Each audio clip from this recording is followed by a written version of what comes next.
Hits, brother, hits. My hits this week start off with Mike Anthony as he continues his reign of destruction and terror by attacking Big John Dalton at the beginning of the show. BT, this was absolutely insane, but it also reminded me of old school Memphis wrestling that I used to watch with my grandmother. I know usually you make those comments as you're more familiar, but for me, I was getting that feeling with starting the show with this, going into the crowd, getting the crowd so involved there. Big John Dalton sitting in the crowd, getting attacked. Loved it. And then you had Gun Show come through, play hero.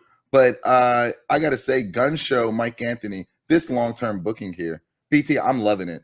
I'm loving it. Usually around this hour, I'm like, okay, I've seen enough of these guys. But the way that they've been booked this entire time over the past year, it's becoming more and more interesting. This, in my opinion, the greatest rivalry in Memphis wrestling is between Gun Show and Mike Anthony. And Mike Anthony's selling is incredible. The way he sells the moves, absolutely second to none. We saw Mackenzie Morgan backstage with the backstage report featuring Nix. I like that. Huge fan. We saw the return of Shalance, who's been killing it on AEW Dark versus Rebel Kell. Rebel Kell got a huge win there. Jimmy Blaylock, I got to say, a legend. BT, this guy every time. I don't think I can think of one time where he came out and cut a bad promo. On the mic, he is amazing. I know you only want to see him once an episode, but I think I want to see more Blaylock, man. I'm letting you know. Colton Cage defeated. All right, just so everybody knows, I'm looking for a new co-host. All right, maybe one time. All right.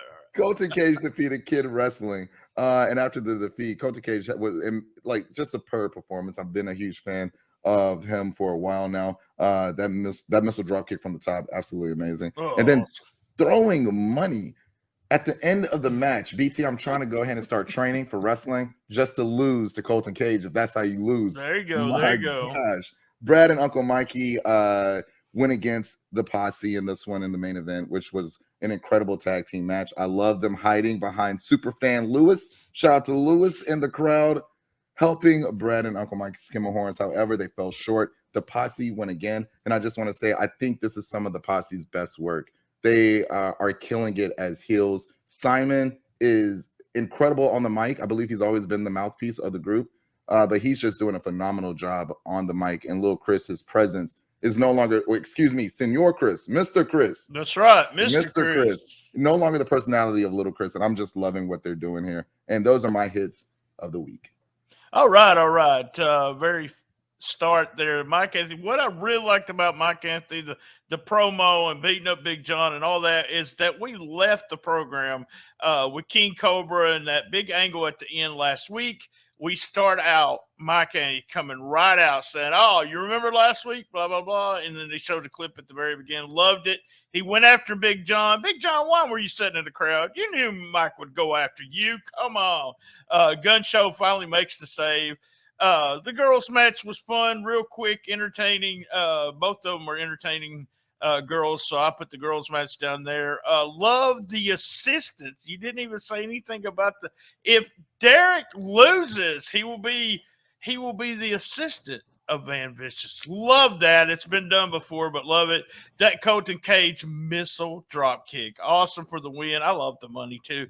Skims and Posse. Go back and watch that match, guys, if you want to learn some tag team psychology. It's hot tag, and then they cut them off. It's called double heat. Double heat, and the Posse used to do take double heat all the time when they were young, and they would just get beat up, get a hot tag, get beat up some more, make the final hot tag, and crowd would go crazy. So good stuff. And at the very end, we have the Gun Show calls out Mike Anthony. He wants Mike Anthony. And we have Marty Mark cutting a promo. That is a promo that Money Mark's cut on this show many times and has done it a lot around the area. And then we finished it with what I call the triple power bomb on the table. Poor Gun Show, man. Gun Show and tables. He's man, just don't get near a table, Gun Show, because you're gonna get put through it. That's all I can say.